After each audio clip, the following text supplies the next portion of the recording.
Wonder Woman 1984 trailer reaction, guys. You ready for this?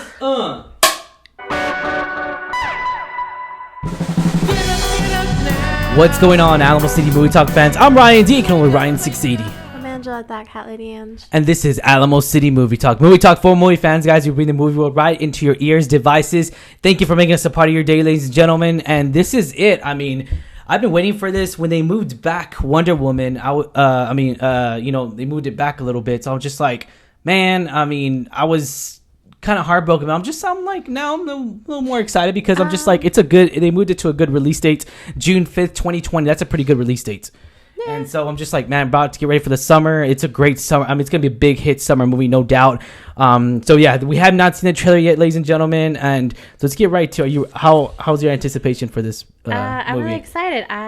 You showed me the poster and it looks all bright and colorful. Yeah, the posters were amazing. The posters were amazing. They had character posters just earlier today at the Europe Comic Con, and that was pretty cool to see and everything. And so, we did see Maxwell as Pedro Pascal in it, and I was just like, wow, like, dude, yes. At first I was like, no, that's not him, and I was like, oh no, it is. Oh man, dude, he's wow, doing great. And then of course Gal Gadot looks phenomenal. She looks magnificent in that costume, in that in that suit, just looks great. I love that suit a lot. Chris Pine is back in here, and Robin Wright as well. Robin, I know you loved Robin Wright in the first one. I did, but I don't know what direction that's gonna go. To be honest, though, I was just like that at first, but I'm just like, who cares? Hopefully, Patty Jenkins knows what she's doing. Patty. No, I'm sure she does. Yeah. It's just I'm curious to see where. Yeah. Yes, I'm just curious. We'll find out. Let's check it out. Let's check out this trailer and see maybe this trailer shows us a little something. So let's get right to it, guys. You ready? I'm ready. Are y'all ready? Hope you stay tuned for it, guys. Let's get right to it. My life hasn't been what you probably think it has. We all have our struggles. Have you ever been in love? Oh, man. A long, long time ago. You? So many times. Yeah. All the time. Kristen Wiig, yeah, she's so funny. Oh my god. Colors.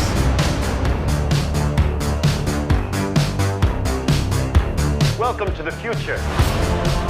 Whoa. Life is good, but it can be better. And why shouldn't it be? Oh. All you need is to want it.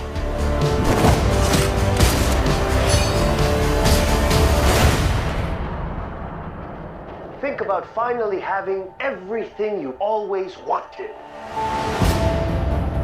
I can save today, but you can save the world. Stay.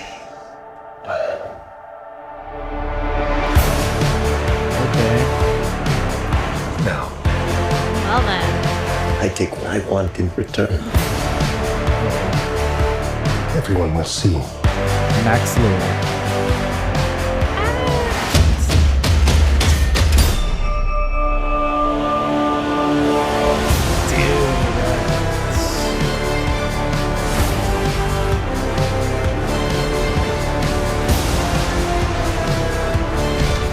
You. You know what you need to do.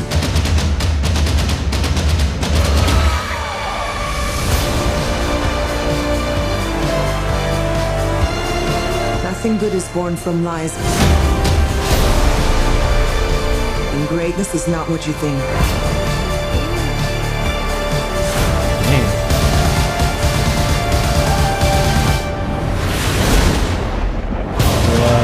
Oh man.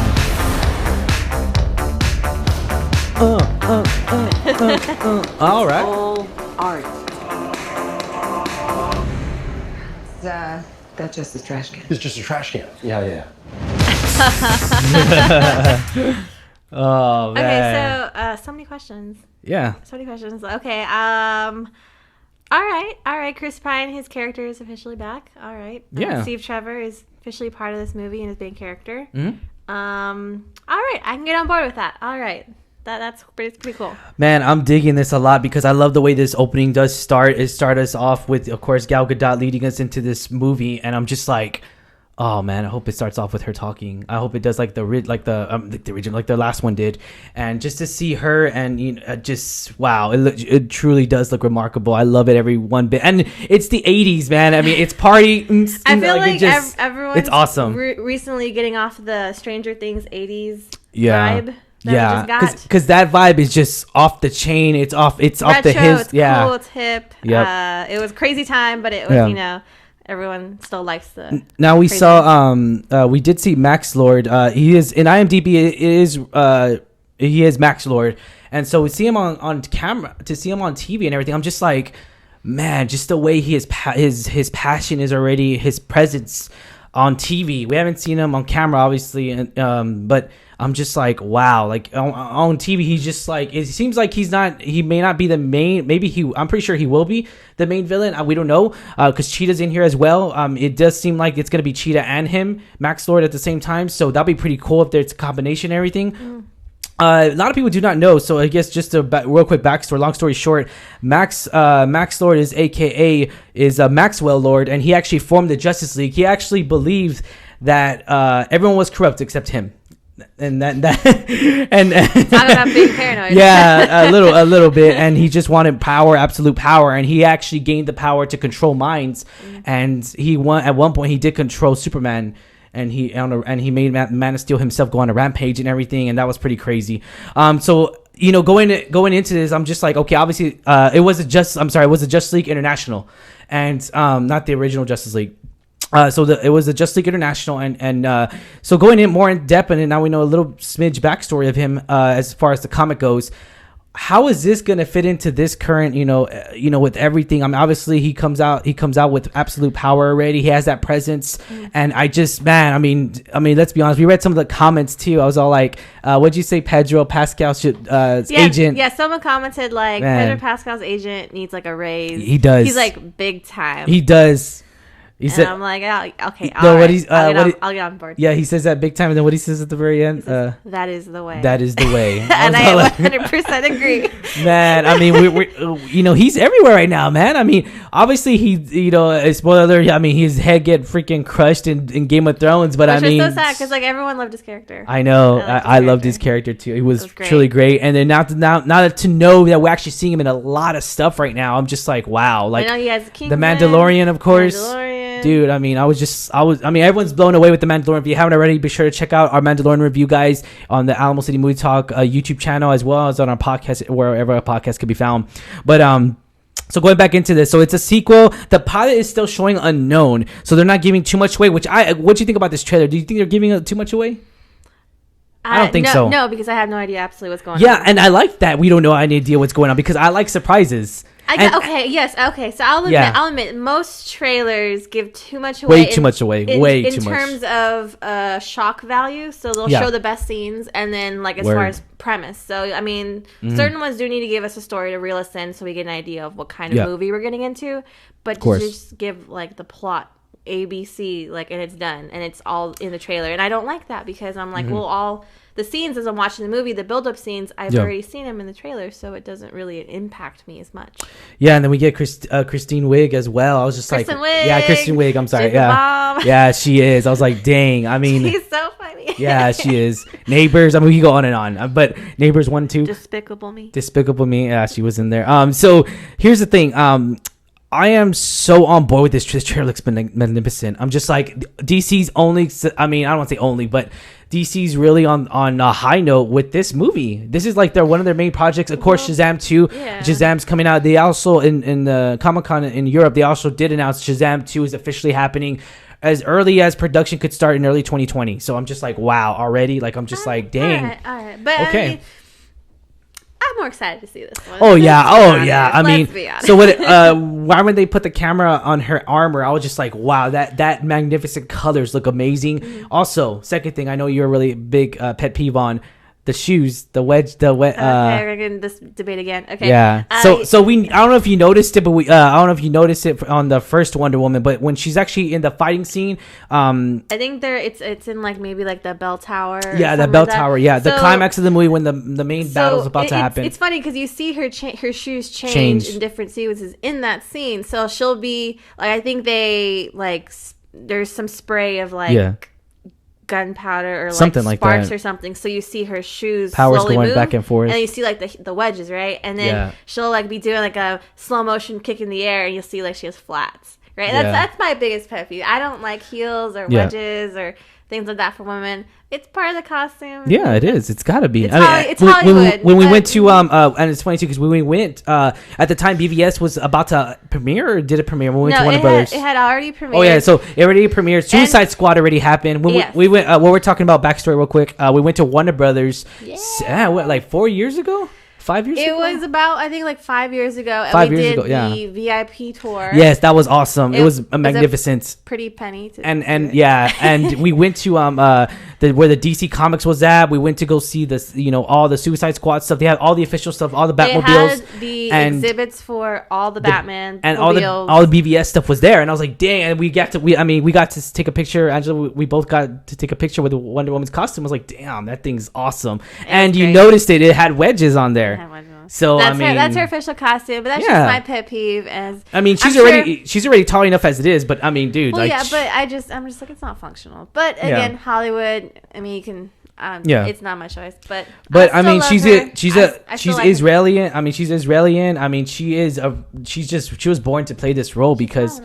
Yeah, she was born. People were skeptical at first, but I mean, I got on board that train. I wasn't. I'm rooting for her until I found out that Israelis actually, all the Israelis, including the women, go through military training. I'm just like, okay, she was born for this role. Like I was just like, damn, like dude, like you're born for this role. I was on board. I think when we had first seen, I guess maybe like a promo look of her or something like that, where she was actually in costume. Yeah.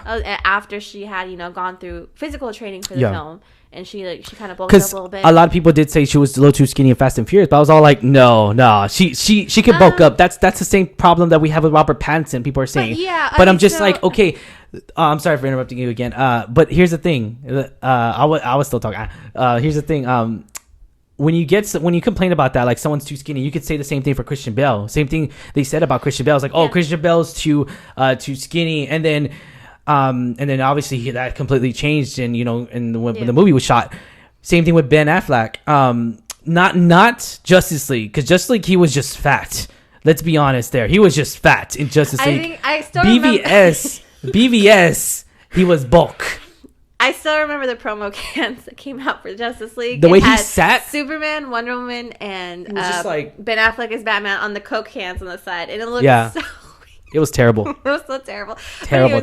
Anyways, regardless, so I mean, I know at first I was like, well, I wanted to see more like a Ronda Rousey stature for Wonder Woman, because I mean, she's an Amazon. She's like ridiculously bulky But we got a Gal Gadot stature, which is amazing. And I'm like, all right, I got it. And then she did so phenomenal as not just like the way she looked, but she just acted so well. She did. She was the part, and so I think.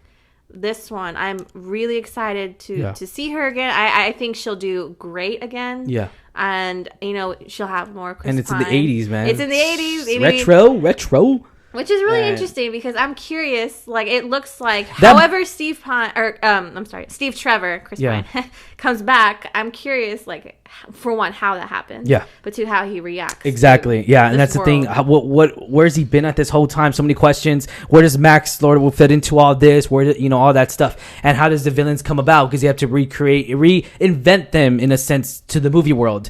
And because we never seen Cheetah, we never seen Max Lord in the movies. We have seen him in the TV shows hint here and there. And going more into this, I'm just like, okay, that mall looks familiar. I don't know, it kind of looks a little familiar to me. I'm just like, I could have sworn I seen that in a movie before. I wonder where we've seen that. I know, right? I was like, that's not the Stranger Things mall. I was like, no, but I mean, I'm pretty sure like they took. It's got to be familiar. Inspiration from something. It's the 80s. I mean, I'm pretty sure they just knew what they were doing. It's the 80s and the future is now. Really said. All right, guys. All right, thank you. If you stuck with us for this long, thank you so much, guys. Is any final thoughts? No, I'm just curious. I liked how they didn't, like we said, they didn't give away everything. Makes me more actually interested in seeing this. And actually, it looks damn good. I love her costume. So good. The gold suit. Brilliant. It looks brilliant. It's awesome. Dude, Patty Jenkins. I'm so happy that Patty Jenkins came for this, because I'm just like, wow. Like, this is her movie. She wanted to do it, and she felt like there was a story to be told. And that's the beauty of it. When a person's really passionate about it, they're just not there for the paycheck. that's where it becomes a brilliant, phenomenal movie / script. I mean, let's find out if the script's gonna be good. Let's find out if everything's gonna be good. I don't even as long as the story makes sense. That's all I care about. Just seeing the cast and Patty Jenkins is coming back to direct it, and how it's gonna. I think it's gonna be good. How it's gonna tie in also to the DC universe and everything, because I mean, obviously, there has to make some kind of sense. There has to be some kind of leadership when it comes down to it. When in the end of the movie, they have to be like, okay, now what's the direction? Is it gonna be Wonder Woman 3? Is there gonna be what's next for Gal Gadot? What's next for Wonder Woman? So a lot of questions. There better be a next. I don't know. We'll find out. If this is it, I would be sorely disappointed. What's next for Diana? We don't know. All right, well, I'm going to give a thumbs up to this trailer. You give a thumbs up? All right, guys. Thank you so much for making us a part of your day. Be sure to hit that subscribe button, guys. Be sure to check out our Island of Reality podcast, ladies and gentlemen. Our Island of Reality will review TV reality, guys. Yep, we review TV reality. I know. Can't believe it. Be sure to check that out wherever our podcast can be found, ladies and gentlemen. Be sure to hit that subscribe button. Give us a thumbs up if you like our trailer reaction, guys. Thank you for making us a part of your day once again. As always, I'm your host, Ryan D. You can know the Ryan680. I'm Angela at that cat lady Ange. My wonderful, amazing wife. All right, thank you for making us a part of your day, guys. Have yourself a wonderful day. Peace out, guys.